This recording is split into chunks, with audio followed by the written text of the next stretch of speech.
Hello and welcome to Talking Honey, where we look at life's sticky situations and give them a stir. I'm your host, Shelly Horton, and with me is Shauna Anderson, Ben Fordham and Joe Abi. Hey. Hello. Hey. Hello. How are we? Well, I just can't leave Married at First Sight alone. It's like a scab. I can't stop picking. But the experiment brings up serious relationship issues like cheating. In the last season, we had double cheaters, Innocent Sam and Jess and Dan. No question, they had affairs. But the season before, we had Dean and Davina, who didn't have sex, they didn't even kiss. So was it an affair? Is emotional cheating really cheating? I'm going to you, Shauna. I can't imagine anyone could say it's not. I think if you form that kind of bond with someone outside of your relationship and it's a form of infidelity, then of course it's a type of cheating. I think it's a betrayal. No touch, no foul. I don't think that counts. I'd be interesting if anyone disagreed with me. I don't understand what emotional cheating is. Sorry. Where you get a relationship with someone, you're sharing your dreams and your secrets, but you're not sharing your bodily fluids. Oh, so a friendship. No, this is a romantic. What you just described is a friendship. That where you have a could bond be. with someone and you have conversations with them and you don't fall in love with them. Let's use the example of Married at First Sight. That's a perfect example. So Dean and Davina were with different partners. They expressed that they were both attracted to each other, so it was not a friendship they were looking for. Sure, they were planning an affair. They were planning an affair, but they didn't actually have the affair. Yeah, well, they were actually planning an affair. They were planning to run off together and go and start a life together. Yeah. So that's a major problem, right? But that's emotional cheating. They didn't actually follow through. So if you don't follow through, is it cheating? Yes, well, based on what those two did, because not that I watched every episode of Married at First Yes, Sight. you did. You're an addict. Yeah, I remember the two of them meeting in that cafe or that bar. The two of them. Yeah, and she wore that. Anyway, let's stay away from all of that. That was cheating because the two of them were there flirting with each other beyond being pleasant and being complimentary, and they were suggesting, okay, maybe we should be together and we should dump our other partners. I mean, that's crossing that line, but I think there's a lot of space short of that that I would not regard as cheating or emotional cheating. Look, it's very complicated. What do you think, Joe? I think that there can be betrayal without cheating. I understand emotional cheating as being a betrayal because you're having conversations with somebody that you probably should reserve for your intimate partner. And I feel that as my marriage was breaking down, I actually did cheat emotionally because I was discussing with somebody I was attracted to things that were going wrong in my relationship while my relationship was still happening. And looking back, I don't see it as being necessarily a bad thing because it helped me to realise that my marriage was over.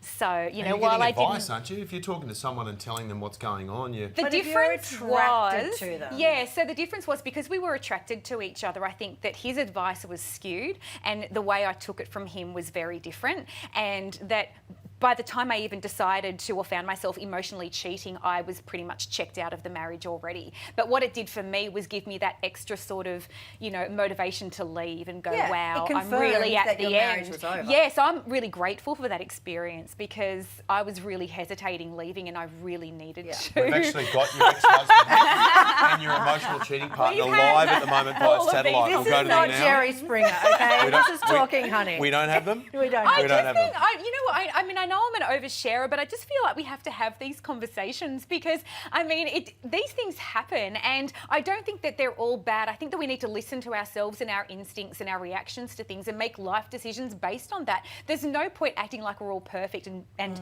do the perfect things when we end our relationships. I did cheat emotionally. It helped me to leave. I'm grateful for that process and now it's over. It's funny, I reckon a lot of guys out there, that's why I started off by asking what is it? Yeah. I think a lot of guys out there would struggle to understand the concept of what it is. I think if you look at studies, they say that the majority of men think that cheating is literally just the physical act of having sex with someone, whereas women see it as being the emotional act. So what's the difference between flirting and emotional cheating? Okay, I think that flirting is a behaviour with someone you're not necessarily attracted to and they're not attracted to you, but emotional cheating is sort of a longer term connection which involves flirting but also the sharing of intimate information that you probably shouldn't be sharing with them. That's how I feel. What about if you flirt with everyone? As you do. Well, you know what I mean? Like, what about those poor people who just can't help but flirt with everyone I they had that meet? conversation with my partner this morning and he said, Really? you flirt with everyone. And I said, I don't flirt with anyone. So I think flirting is subjective too. You don't realise I think if you it is do too, because I think if you show interest in people and you're complimentary about them, then I think that can be perceived as flirting. But there's a big gap between has to come being down- complimentary about someone and wanting to do something It with has that to come person. down to your intent. Yeah. Flirting to make someone feel good and to give them a compliment, A-okay. Flirting in the hope that they will flirt back and then you might hook up in a broom cupboard later. Emotional affair. That's emotional affair. That is an emotional affair. I've got a listener to my radio show by the name of Marjorie.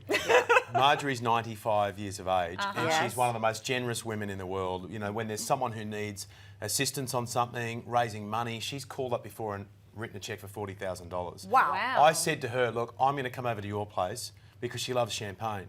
So I said, I'm going to come over, I'm going to bring some champagne.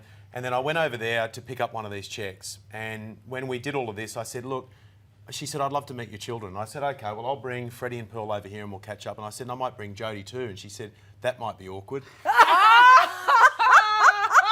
That sounds like One-sided emotional affair. So Marjorie, if you're watching, we're on to you, Marjorie. I love that We she know, owned it. and I love that Marjorie knows exactly how much you cost. $40,000 to get a Ben Fordham action.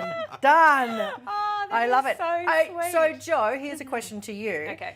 When you were having the emotional affair, if you had then got back with your husband and you decided to make a go of it, would you feel obliged to tell him? Yeah, I would have. I mean, if we did consider briefly couples counselling, and we would have had to have all of those discussions, but we ended up opting not to. Well, I opted not to.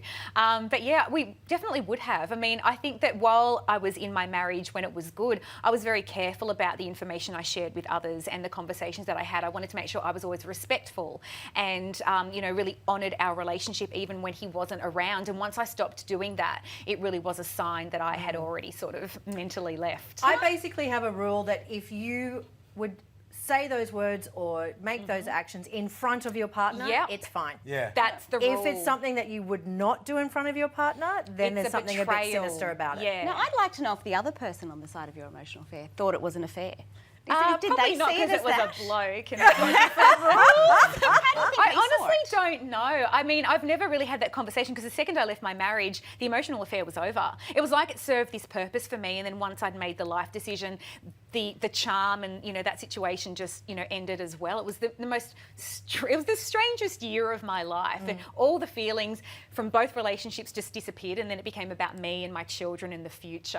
Have you got someone in your life at the moment? Is there No, someone? no. Would I you plan be to never prepared to repartner. Go on Married at First Sight next year. Yes. No Or way. if you would like to date Joe, please No, send us a I am message. never dating. I'm in a relationship with my work and my children and my life and We'll myself. see. We might change that. come on. No. We'll see what happens, Joe Abi. Thank you guys so much. You can see more segments like this at 9honey.com.au.